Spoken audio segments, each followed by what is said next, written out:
બજારોમાં વરસાદી પાણી વહ્યા। અંબાજીના રસ્તા પાણીમાં ગરકાવ થયા। અંબાજી પંથકમાં સિઝનનો 27 ઇંચ વરસાદ ખાબક્યો છે। રોડ રસ્તા જે પાણીના કારણે નદીઓ વહેતી હોય તેવો આભાસ લોકોને થઈ રહ્યો છે। અંબાજીની બજારોમાં કઈ રીતે પાણી વહી રહ્યા છે, શ્રદ્ધાળુઓ જે અહીં આવતા હોય છે તેમને પણ પરેશાનીનો સામનો કરવો પડ્યો, વેપારીઓને પણ પરેશાની થઈ રહી છે। અંબાજી પંથકમાં 24 કલાકના વિરામ બાદ ફરી એકવાર વરસાદે ધડબડાટી બોલાવી છે અને અંબાજીમાં જે કહી શકાય છે કે આજ બપોર બાદ જે વરસાદની શરૂઆત થઈ છે એ ભારેખમ તડકા બાદ વરસાદની ફરી એકવાર શરૂઆત થઈ છે અને હાલ તબક્કે જે રીતે વરસાદ વહી રહ્યા છે તે અંબાજીના બજારોમાં જે છે આપ જોઈ રહ્યા છો કે નદી સ્વરૂપે પાણી વહેતા જોવા મળી રહ્યા છે અને હાલ તબક્કે બજારોમાં પણ છે એ પાણી જોવા મળી રહ્યા છે અને જે દુકાનો છે એ દુકાનના નીચેથી પણ કેટલીક જગ્યાએથી પાણી જોવા મળી રહ્યા છે અને અંબાજીના બજારોમાં જે પાણી ભરાયા છે તેને લઈને જે રાહદારીઓની સંખ્યા છે ક્યાંક ને ક્યાંક બજારોમાં ઘટતી જોવા મળી રહી છે અને હાલ તબક્કે કહી શકાય છે કે જે રીતે અંબાજી પંથકમાં જે વરસાદ વરસી રહ્યો છે આ વરસાદને જોતા જે છે અંબાજીમાં કુલ 27 ઇંચ જેટલો વરસાદ હમણાં સુધી પડ્યો છે અને હજી સુધી આ વરસાદ જે છે 50% વરસાદ માનવામાં આવી રહ્યો છે। એટલે કે આ વખતે જે વરસાદ પડ્યો છે ખેતીવાડી માટે સારો અને સોનારૂપી વરસાદ માનવામાં આવી રહ્યો છે। જે ખેડૂતો જે છે આ વરસાદને લઈ ખુશી વ્યક્ત કરી રહ્યા છે। મહેન્દ્ર અગ્રવાલ, ગુજરાતી, અંબાજી। સમાચાર ખેડાથી પ્રાપ્ત થઈ રહ્યા છે। પૂર્વમાં તારાજીના દ્રશ્યો સામે આવ્યા। માતરના ભલાડા ગામ પહોંચ્યું ન્યૂઝ 18 ગુજરાતી। 1100 હેક્ટરથી વધુ જમીન પાણીમાં ગરકાવ થઈ ચૂકી છે। 4 દિવસ બાદ પણ પાણી નથી ઓસર્યા। ડાંગરના પાક પર વરસાદી પાણી ફરી વળ્યા। ન્યૂઝ 18 ગુજરાતી પર ખેડૂતોએ પોતાની વ્યથા રજૂ કરી।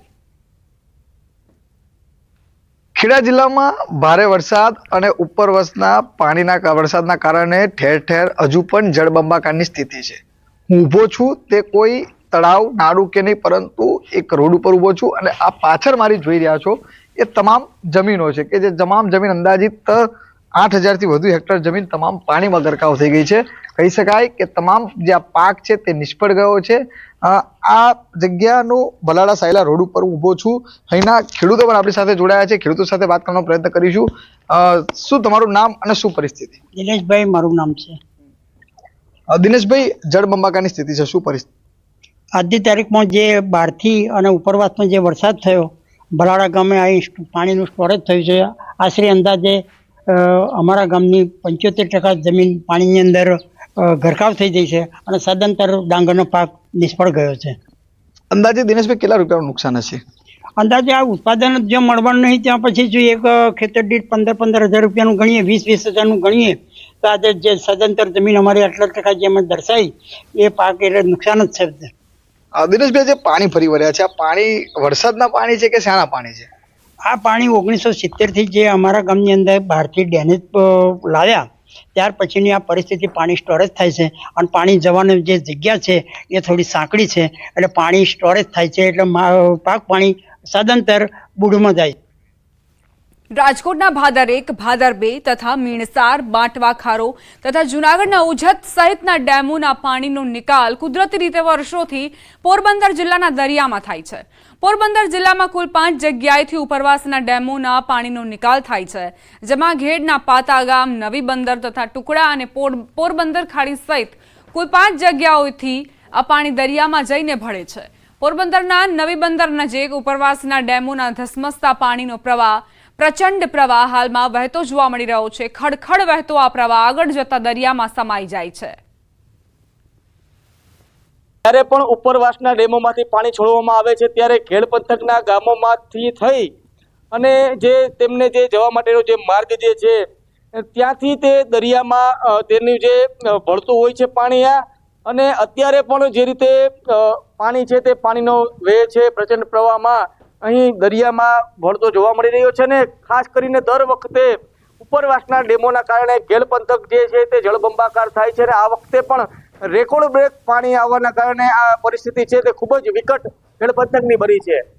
પ્રતિશ સિલુ, ન્યૂઝ 18 ગુજરાતી, નવી બંદર, પોરબંદર। સુરતથી સમાચાર માંડવીને ગંગાપુરનો વિડીયો વાયરલ થયો। અંતિમ ક્રિયા માટે સ્મશાને જવા માટે રસ્તો નથી। મૃતદેહને લાકડી સાથે બાંધીને સ્મશાને જવા કાદવ કીચડમાંથી પસાર થવા લોકો મજબૂર છે। ગ્રામજનો રસ્તો બનાવવા માટે સતત માંગ કરી રહ્યા છે। આ ખસ્તા હાલ થઈ ગયા છે માર્ગના, તેના ઉપરથી પસાર થવું પણ મુશ્કેલ છે અને અંતિમ યાત્રા કઈ રીતે કાઢવામાં આવી રહી છે તેનો વિડીયો જુઓ। લાકડા પર આ મૃતદેહ બાંધવામાં આવ્યો છે અને રસ્તા પરથી પસાર કરવા લોકો મજબૂર છે। ગ્રામજનો આ જ રસ્તાનો ઉપયોગ કરવા માટે અહીં મજબૂરી વશ જોવા મળી રહ્યા છે. વારંવાર રજૂઆતો છતાં એ રસ્તા માટે 70 લાખની પણ ગ્રાન્ટ પાસ થઈ, પણ ખાલી પુલ બનાવીને આ લોકોએ મૂકી દીધું છે. ચૂંટણી પહેલાં ખાતમુહૂર્ત કરીને પુલ બનાવીને એટલું છોડી દીધું છે.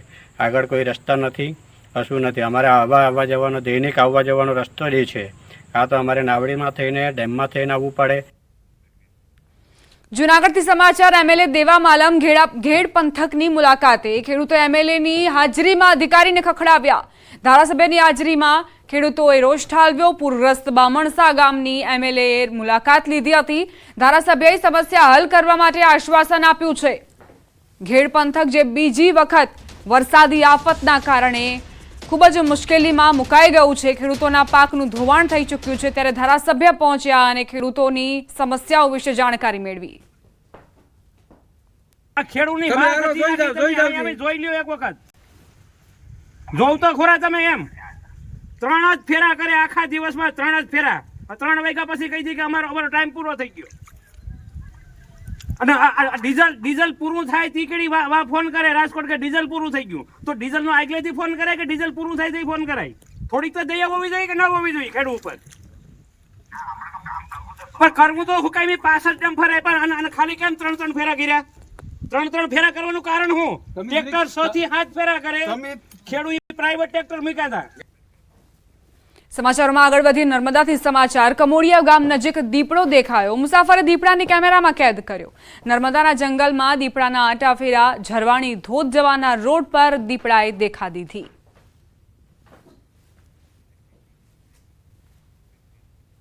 મહેસાણાથી સમાચાર. ઘાસફૂસ અને વેલોથી ઢંકાઈ ગઈ સરકારી સાયકલો. મહેસાણાના કુમાર કન્યા છાત્રાલયમાં સાયકલો પડી રહી છે. 1200 સાયકલોનો જથ્થો થઈ રહ્યો છે ભંગાર. 3 મહિનાથી સાયકલોનો જથ્થો ભંગાર કટાઈ ગયેલી હાલતમાં જોવા મળી રહ્યો છે. સાયકલોના જથ્થાનું આખરે શું કરાશે તે નક્કી જ નથી થતું. સરકાર અને એજન્સી વચ્ચે ક્વોલિટીને લઈને સાયકલો પડી હોવાની પ્રાથમિક માહિતી મળી. સરકારી વિભાગ દ્વારા હજુ સુધી સાયકલો હસ્તગત લેવાઈ નથી. સરસ્વતી સાધના યોજના હેઠળ સાયકલો ધોરણ 9ની વિદ્યાર્થીનીઓને અપાતી હોય છે. સાયકલો વિદ્યાર્થીનીઓને અપાય એ પહેલા ઉપર ઘાસ ઉગી નીકળ્યું. સમાજ કલ્યાણ વિભાગના અધિકારીઓ આ મુદ્દે કેમેરા સામે કંઈ જ કહેવા માટે તૈયાર નથી. સવાલ એ કે ભંગાર બનેલી સાયકલો માટે આખરે કોને જવાબદાર ગણવા? કોણ અધિકારી તેની જવાબદારી લેશે? કેમ 3 મહિનાથી પ્રશાસન ઊંઘતું રહ્યું? અધિકારીઓને કેમ સમય ન મળ્યો કે તેઓ આ સાયકલો વિદ્યાર્થીનીઓ સુધી પહોંચાડે? કેમ તુરંત સાયકલો પરત ન કરાઈ? જ્યારે તમારે વિતરણ નહોતું કરવાનું તો તુરંત પરત કરવી જોઈએ.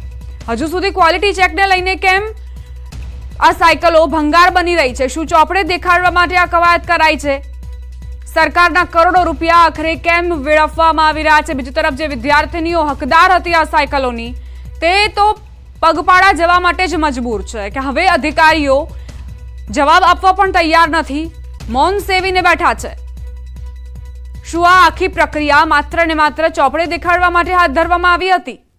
અનેક સવાલો છે, પરંતુ કોઈ જ જવાબ આપવા તૈયાર નથી. કઈ રીતે અહીં ઘાસ ઉગી નીકળ્યું છે તેની તસવીરો જુઓ. સાયકલો પડી છે અને આજુબાજુમાં જાણે કે વનરાજીએ પોતાનું સામ્રાજ્ય જમાવી લીધું છે.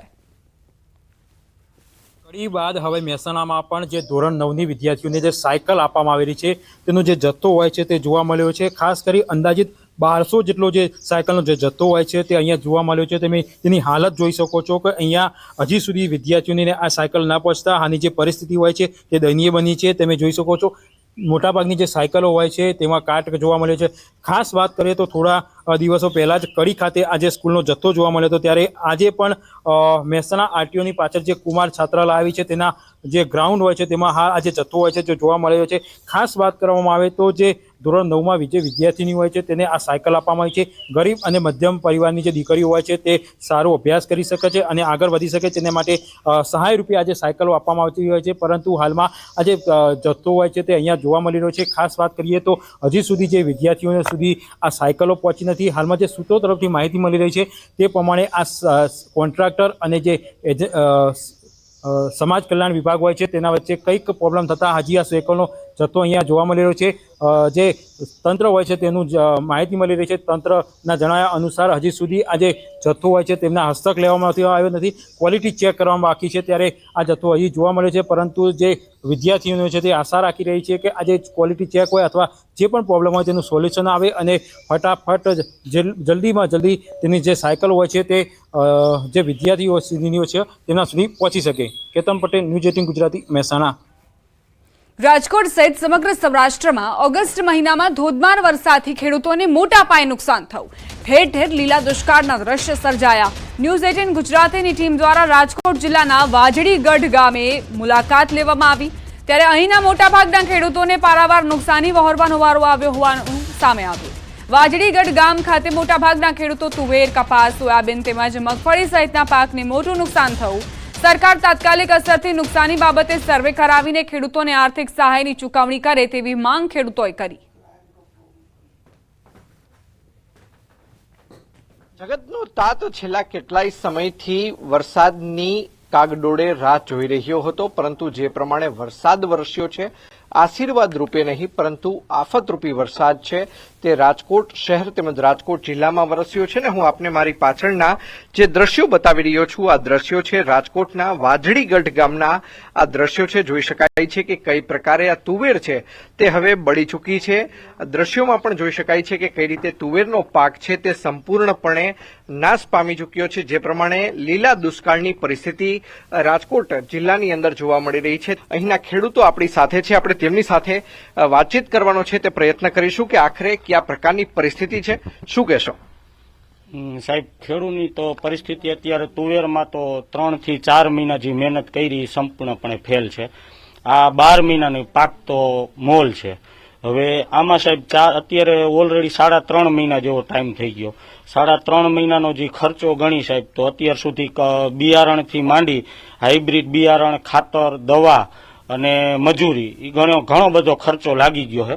પણ આ પાક અમારો સાહેબ સંપૂર્ણપણે ફેલ છે. હવે જ્યારે કાંઈ આમાં વરાપ થાય અને જો વરસાદ આગળ ન આવે તો પછી દિવાળી પછી નવું વાવેતર થઈ શકે એમ છે. તુવેરનો પાક છે જે બળીને ખાક થઈ ચૂક્યો છે, ને આ દ્રશ્યો જ છે તે ઘણું બધું કહે છે. ઠાકરસિંહભાઈ છે આપણી સાથે છે. ઠાકરસિંહભાઈ, શું કહેશો? ગામની અંદર કયા પ્રકારનું અને કેટલા વીઘાની અંદર નુકસાન જોવા મળી રહ્યું છે? કયા કયા પાકોમાં શું કહેશો?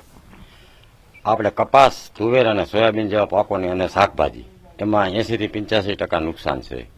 મગફળી થોડા ઘણી બચી છે, પણ એ આશા રાખી જો પાછળના વરસાદ અતિ ન થાય તો બચી શકે, ને કંઈ એમાં ફૂગ અને ઈયળનો ઉપદ્રવ આવે તો એ પણ નાશ થઈ જાય. હવે આ તુવેર તો અત્યારે હાવ ફેલ થઈ ગઈ છે, આમાં કાંઈ છે જ નહીં, લેવા પણ જ નથી. વીઘે 6500 ખર્ચો થઈ ગયો છે એક વીઘે. તો જાજો પાક ખેડૂતોને વાજડીગઢની અંદર તુવેરનો છે અને ભાઈ શાકભાજીનો એ તો ફેલ થઈ ગયા. કપાસ ફેલ થઈ ગયા. હવે ખેડૂતોને માત્ર રહી છે 2-3, 4 વીઘાની મગફળી, 5%, 10%. હવે એની ઉપર આશા રાખીને બેઠા છે.